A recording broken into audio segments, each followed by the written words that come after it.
But if that was the case, then that the actual trade was done in Latin, then we don't. Well, no ordinary commerce. Yeah, that's what I'm. Yeah. So all those traders, they would know English. So they could, and especially being a trader, you have to know how to read it.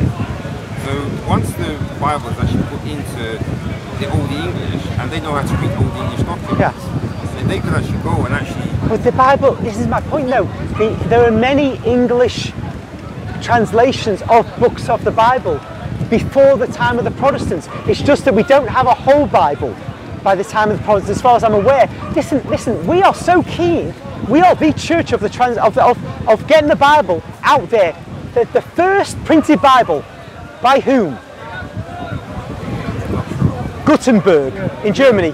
First printed Bible. Why? No, Cardinal Ximenes of Spain.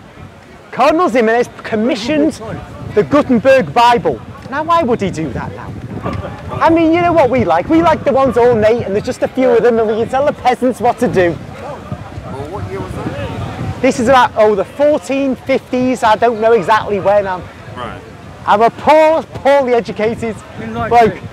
So, given this, the Catholic Church is really promoting the Bible, but it's a fact. We can always look back and say what the Catholic Church did in putting the Bible into Anglo-Saxon, and I'm sure other nations put it in their tongue as well, not just the English. There were plenty of native tongue Bibles and Bible books around, but we still could say we could have done it sooner, we should have done it sooner, we should have put more effort sooner into getting people to read. What's done is done. We are the great educators of the West. The people can criticise us for not doing more sooner, but nobody can say they did better than us in terms of educating Western man. What really matters is this. The vast majority of people are going to be uneducated largely and not able to read in most of the populations of Europe for most of the last 2,000 years because of the economic conditions of Europe. That means they need ministers of one sort or another to have the few Bibles and to be able to read them, ideally in their own tongue. But if they can only read them in their own tongue and the listener can't read them, there's the same amount of possibility for deception as there would be if you just read in Latin and then giving a sermon. So it doesn't make any difference what the Catholic priests were actually doing, reading it in Latin and giving a sermon in English or Old English. They wanted, after all, to bridge the gap between the illiterate people and those who could read on the clergy. Yes. And hence the invention of so-called Biblia Pauperum, the Bible for the poor, which was the vivid representation of the scenes from the Bible, either by painting, later on by in-stained glasses as well. Yes, yes. So the unlearned people and illiterate people could learn something from those scenes. They were depicted in such a way that they could sing.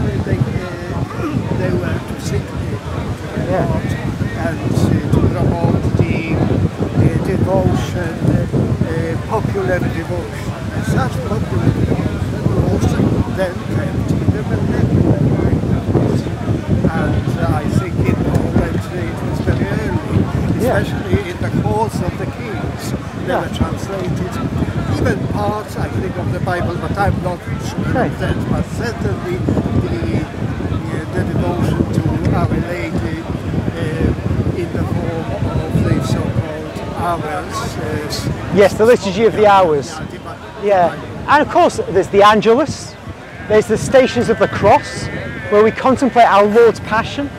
We got the Rosary, which you and I were talking about, which is a meditation upon the entire Gospel from the Annunciation to the Blessed Virgin by the angel Gabriel, all the way to the coronation of the Blessed Virgin as Queen of Heaven.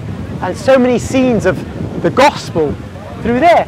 And also I'd say this, when you read the Bible, it's no use having the Bible just in the vernacular and reading that to people who are semi-literate. Because when you become literate, it's not just a matter of being able to read, you've got to be able to contain concepts. You've got to be able to formulate concepts. And that isn't easy. So when you actually, if you had people reading the Bible They wouldn't know what's going on, they wouldn't know what it means, just because they haven't been educated for a number of years. Just teaching people to read is not good enough. You have to understand the concepts behind reading. You could not, for a minute, understand St. Paul, nor sections of the Gospel, without a quite deep education, which only in the last 100 years people have had.